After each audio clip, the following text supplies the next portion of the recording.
Let's see what the GTI is all about. Just spinning wheels. Caught traction in second. We're at the top of third. Weight is definitely going to be the benefit.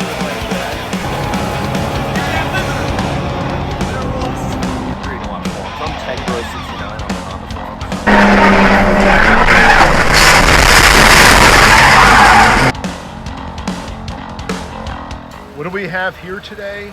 Why, of course, it's the 2024 Volkswagen Golf GTI, an iconic name if there ever was one in the automotive world. The hot hatch that started the entire hot hatch craze with the original GTI that was launched in 1983. This is now the 8th generation of this car. I have to say, it looks fantastic. Proportions are right. There's really not a bad angle on this car. The wheels look great. You see the brakes poking through. The iconic GTI badge flanking the fenders. And even the front looks the business. Yeah, a lot to like about the outside of this car. All right, so we're inside the GTI, and I have to say, it's a pretty snazzy cabin. Some design highlights that you immediately notice. You have the red accent strips on the side of the seats, the GTI logo pressing into your back.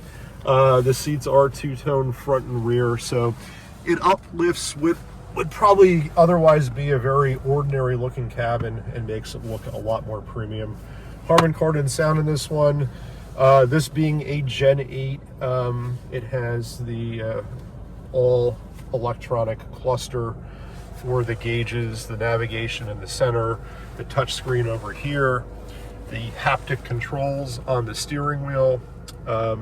Volkswagen has since realized the error of their ways, and in the 8.5 midlife cycle facelift, they've reverted back to actual buttons on the wheel. Thank you, Volkswagen. This shift lever, kind of where all things are going now. It's more of a toggle than an actual lever.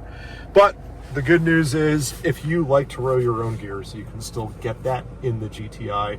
Hurry up, because it won't be too much longer. Yeah, we're going to take it for a drive, and we're going to see how it goes. The two big things for me that always put me off from the GTI, or at least modern GTIs, were you could not entirely defeat the traction and stability control, meaning that the car was always looking to rein in the fun you were having.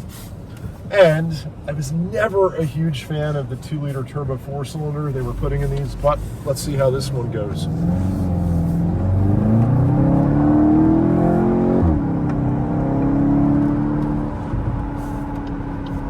I would say it goes quite well. You can feel the front wheels scrabbling for traction in the Arctic weather that we're having. I think it's 20 degrees out today, so they're not going to get a whole lot of grip.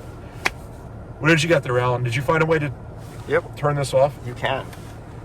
Does it really turn it off? We're not going to find out. Well, Sport actually allows the wheels to slip a bit, so let's put it in Sport. Let's see what happens.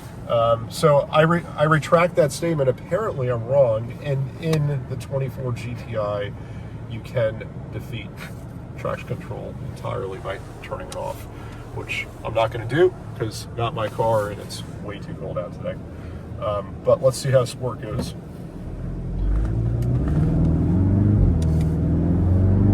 Little bit of turbo lag, not terrible. The motor is definitely vocal. You can hear it, as you would expect for a hot hatch. Super planted, super stable at highway speeds. Cabin noise is reasonable. You could actually use this every day quite comfortably. It feels really, really nice in here. Love the steering wheel. Thumb rests are exactly where they should be, 10 and 2. They're not too big. Your thumbs can rest there quite comfortably. Love that they have the GTI badge down on the lower part of the wheel. This is a DSG trans, meaning that it's not a conventional automatic. It pre-selects the next gear that you would either upshift or downshift into, in theory making shifts a lot faster, but we've seen many manufacturers kind of shy away from DSG transmissions now and go back to conventional automatics. BMW is a great example of that. So the trend is moving away from DSG, but Volkswagen has chose to retain it in the GTI. I have to say that, at least in the driving I'm doing so far, I don't really notice the transmission, and that's a good thing. So if I put this into manual mode, so I've enacted the paddles on the wheel.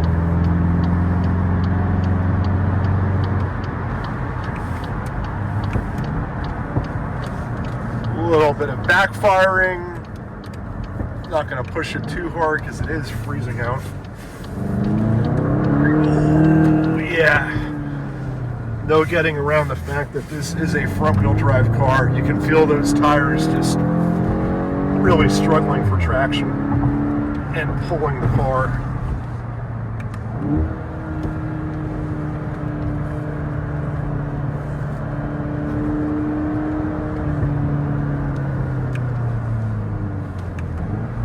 All right, let's see what the GTI is all about. Just spinning wheels.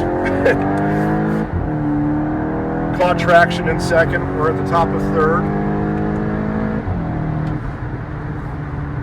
Yeah, it's properly quick. It's not blindingly fast, but it's properly quick. And I think anybody buying this car would be more than satisfied with the acceleration.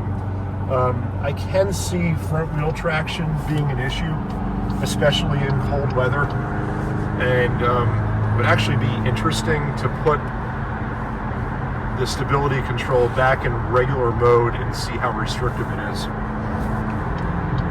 Transmission is really good. Shifts are fast, they're not jerky. The paddles on the wheel react instantly to downshifts and upshifts.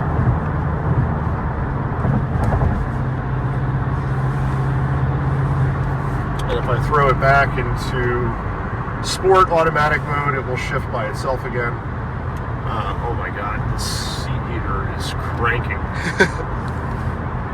How do I turn that down? You got there it. we go, now it's off. It is toasty. Wow. The thing is, and this is kind of what always made hot hatchback special. I've driven the first and second gen ones from the 80s. I know, different time period for cars, but when you got in that car, all five of your senses were on full duty all the time. I mean, you felt alive when you were driving it. They were properly scrappy and just kind of a little bit unsorted in a really good way. Like, you really had to kind of drive the car. And I guess this is sort of the bane of most modern cars now. There's not a whole lot of drama when you're driving this car. It goes about its business, and it's very quick, it's very efficient. I'm sure it's probably going to be one of the best daily drivers you're going to find in this price range. We're going to get out of the way of this truck. But there's not a whole lot of drama to go with it, and I feel like for that reason, it's lacking a little bit of something. And maybe, again, it's the combination of this motor, which, yeah, it's quick, but not a very characterful sounding engine. A little bit gruff, actually. It's almost too good for its own good, if that makes sense. It just needs a little bit more drama. What do you think, Alan? I would agree. I mean, as a passenger, like, It's actually very comfortable. it's really comfortable, right? Yeah, it's comfortable. But you're not sitting here like, oh man, this is Yeah, like, it's not bad. This is great. It's not bad. That's how you would describe it. It's not bad. I like Volkswagens. I like Volkswagens too. I don't have anything against VWs. Of course, I'll never forgive Volkswagen for Dieselgate because it did kill diesels in this country. But that's a personal gripe, and that's well behind us now. So, yeah, I don't know. Would I spend my own money on this car? Probably not. And I say that because there's really, really good modern hot hatchbacks like the Fiesta ST, like the Focus ST. Even if Ford chose to abandon that segment, you can still find relatively new ones with lowish miles for very reasonable prices, and they have great support from the aftermarket tuning communities. And that's probably the direction I would go in. The Fiesta ST felt raucous and just so much more alive than this car.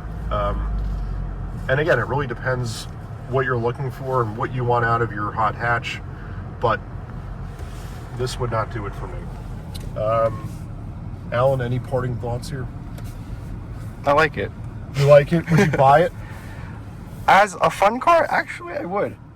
You would, and you would. Actually, this would be a good daily because it gives you some pep. It's good on fuel economy. See, that's a logical point of view, and it's pretty safe. I heard it's highly rated in crash test scores. It is. It's really safe, and you can feel the solidity of this car when you're driving. Because it still has that German engineering. Is it German engineered? Yes, it is. Are you sure about that? Isn't this made in Germany? We'll have to look. We'll get back to you on that one. Volkswagen even thoughtfully decided to make the rear wiper go when you put it in reverse. 30-second wrap up. Really good car. Great daily driver. Very comfortable. Lacks some drama. If you want that drama, I would probably look at the other alternatives that you can still get. Even the Civic Type R that I drove recently felt more connected than this in a lot of ways, and it felt like a little bit more of a driver's car, but not a bad choice at all. And again, I love the looks and love the GTI name in theory. Just wish that there was a little bit more GTI-ness in this car.